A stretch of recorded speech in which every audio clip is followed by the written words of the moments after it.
80 ఎకరాల్లో సభ, 90 ఎకరాల్లో పార్కింగ్, 2 లక్షలకు పైగా జన సమీకరణ. ఇవి ప్రధాని మోడీ రాష్ట్ర పర్యటన కోసం ప్రభుత్వం చేస్తున్న ఏర్పాట్లు.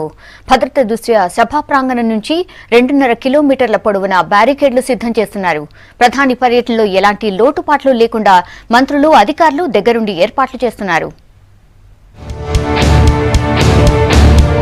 ప్రధాని మోడీ రాష్ట్ర పర్యటన కోసం భారీ ఏర్పాట్లు చేస్తోంది సర్కార్. ఈ నెల 7న మెదక్ జిల్లా గజ్వేల్లో మిషన్ భగీరథ మొదటి దశ ప్రారంభంతో పాటు పలు అభివృద్ధి కార్యక్రమాలకు ప్రధాని శంకుస్థాపన చేయనున్నారు. మొదటిసారి రాష్ట్రానికి వస్తున్న పీఎం టూర్ కోసం చేస్తున్న ఏర్పాట్లను మంత్రులు హరీష్ రావు, మహేందర్ రెడ్డి పరిశీలించారు. అధికారులకు పలు సూచనలు చేశారు. 80 ఎకరాలకు పైగా విస్తీర్ణంలో సభా ప్రాంగణం సిద్ధం చేస్తున్నారు. ఇందులో 2 లక్షల మంది కూర్చునేందుకు వీలుగా రెయిన్ ప్రూఫ్, వాటర్ ప్రూఫ్ టెంట్లు వేస్తున్నారు.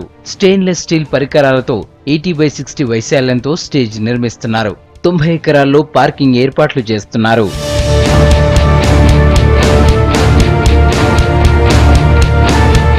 నెంటూరు మార్గంలో 3 హెలిప్యాడ్లను సిద్ధం చేశారు. సభా ప్రాంగణం నుంచి నెంటూరు వైపు 1.5 కిలోమీటర్లు, కోమటిబండ వైపు కిలోమీటర్ పొడవున రోడ్డుకి ఇరువైపులా బారికేడ్లు ఏర్పాటు చేశారు. వీఐపీల కోసం నెంటూరు మార్గంలోనే మరో హెలిప్యాడ్ కూడా రెడీ చేశారు. వర్షాకాలం కావడంతో జనాన్ని బస్సులో తరలించాలని నిర్ణయించారు.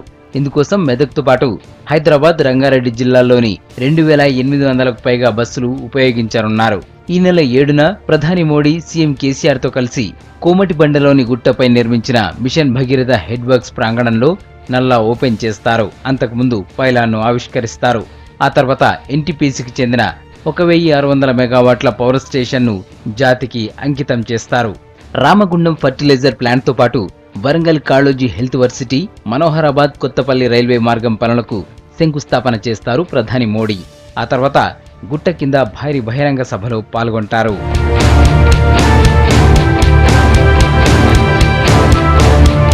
ప్రధాని రాకకు 4 రోజుల ముందే సభా ప్రాంగణాన్ని కేంద్రానికి చెందిన ఎస్పీజీ బలగాలు తమ ఆధీనంలోకి తీసుకోనున్నాయి.